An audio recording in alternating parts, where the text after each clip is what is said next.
مساء الخير حبوباتي، وش حوالكم؟ ان شاء الله تكونوا كامل لاباس بخير وتكونوا بصحة جيدة. اليوم جيت وجبت معايا وصفة تاع طمينة الجوز، بنتها مش نورمال وسهلة. خلاص اي وحدة تقدر تديرها وتنجح لها من خطرة الاولى. نبدأ معاكم في المقادير. عندي 150 تاع جوز، عندي كاس ونص تاع عسل، عندي نص كاس تاع زبدة، وايضا عندي كاس فرينة محمصة ومغربلة، وايضا عندي ملعقة ونصف تاع نشا. العسل من الافضل نستعمل المرجان على خاطر هي لازمها العسل الحرة، لا غالب حنا ما نقدرولوش نديرو العسل تاع المرجان، هو العسل المخير عندي انا. نبدا نحط الزبدة والعسل ونخلطهم مليح مليح. وكي نديرو طمينة الجوز لازمنا حاجة ثقيلة كيكوطة عندكم، اي حاجة، المهم حاجة ثقيلة باه كي نديروها ما تلصقناش وتجينا مليحة. نزيدكم حاجة، لازمنا نديروها على نار قليلة.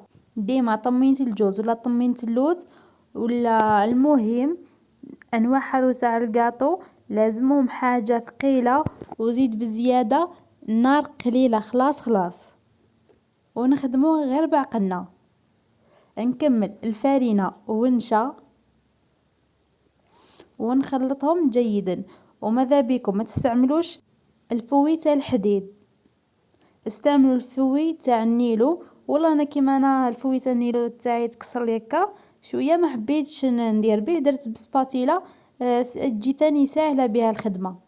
والله استعملوا الملعقه الخشبيه دائما، ملعقة الخشبية ثاني تساعدكم كي تخلطوا ولا تجيو تنحيوها تجيكم سهلة ثاني بها الخدمة. هنا كنت خلطت مليح، من بعد كي اجتهدت شوية فقاعات حطيت الجوز تاعي. الجوز انا خليته كيما راه، ما حمصته ما حتى حاجة، خليوه كيما راه هكا باه يجيكم بنين. ومن بعد نخلطوا كل شيء مع بعضاه. كيما قلت لكم النار لازم تكون قليلة، ما تطلقوش على النار بزاف راح تلهفكم وتتحرق لكم وما يجيكمش مليح. نقصوا لها خلاص في غرضكم ما خدموا، وبقاو حركوا مليح مليح حتى تتلم لكم وتولي لكم على شكل كورية. انا كنت نخدم بسباتيلا ومن بعد وليت نخدم بالملعقه الخشبيه على خاطر هي راح تسهل لي المهمه مليح مليح، باش كي نبقى نحرك فيها تجيني مليح، على خاطر سباتيلا يطير لكم تسخن هي تطير. كملوا بالملعقه الخشبيه. راهي طمينة الجوز راهي واجده انا تاعي.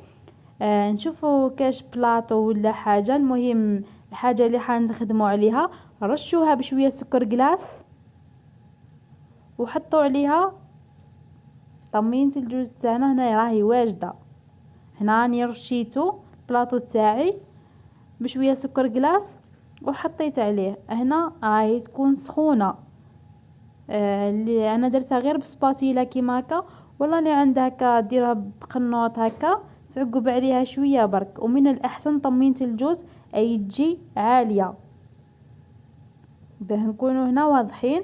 طمينة الجوز ولا طمينة اللوز يكونوا عاليين، خليهم عاليين باه تجيكم الحبة مليحة. شوفوا في العلو تاعي انا خليتها عالية. استعينوا بالكوبات وديروها في الجناب. انا خدمت بالكوبات درت في الجناب باه تجيني مليحة. وزيد كي تعود سخونة ما تقدروش ديروها بيديكم، ولي تحمل السخانة هذيك حاجتها ديرها بيدها. من بعد نزيد نرش عليها شوية تاع سكر جلاس ونخليها تبات ليلة كاملة باش تحكم روحها، وكي نقصوها تجينا ساهلة في القصان.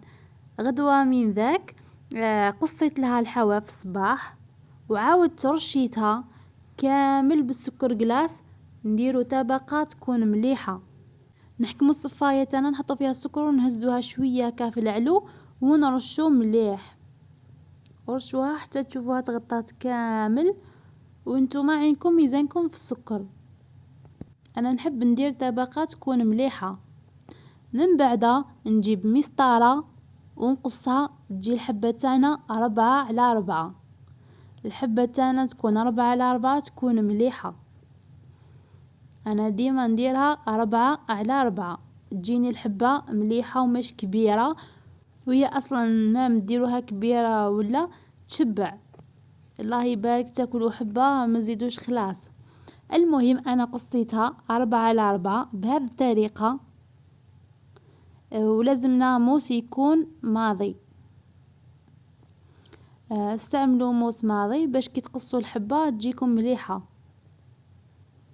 هذا هو الشكل النهائي تاع طمينة الجوز بعد ما خلصناها وبهاد التسليلة كاملة. هذه النتيجة. نحكموا الجوز تاعنا نرشوه كامل بالعسل باه يجينا مع الاخر يبريي كي نحطوه ديكور. استعملوا الحبة تكون كاملة تاع الجوز. وهذه هي طمينة الجوز تاعنا، وهي اسهل قاطو بالنسبة لي انا. ما تديش الوقت وزيد بزيادة بنتها مش نورمال، تجي بنينة بنينة بنينة. ان شاء الله نكون ما نسيت حتى حاجة، على خاطر قلت لكم كل التفاصيل اللي حتخلي لكم طمينة الجوز تاعكم تجي علامة. والكمية تخرج لنا 15 حبة، وسعر الحبة تكون تاعها 13,000. اللي يحبوا يخدموها تكون سعر الحبة تاعها 13,000. وهذه هي طمينة الجوز تاعنا اسهل ما يكون. ان شاء الله تجربوها وتعجبكم وشاهدكم في الجنة ان شاء الله يا ربي. وهنا نقول لكم ما تنسوش تشاركوها مع احبابكم، بالك عندهم خطبة، بالك عندهم عرس، ان شاء الله يستفادوا من هذه الوصفة. وهنا في الاخير نقول لكم ما تنسونيش بجام او كومنتار تشجعوني به، ونتلقاو ان شاء الله مع وصفة جديدة سواء حلويات ولا أكلة. هنا نقول لكم تهلاو لي في روحكم. باي باي.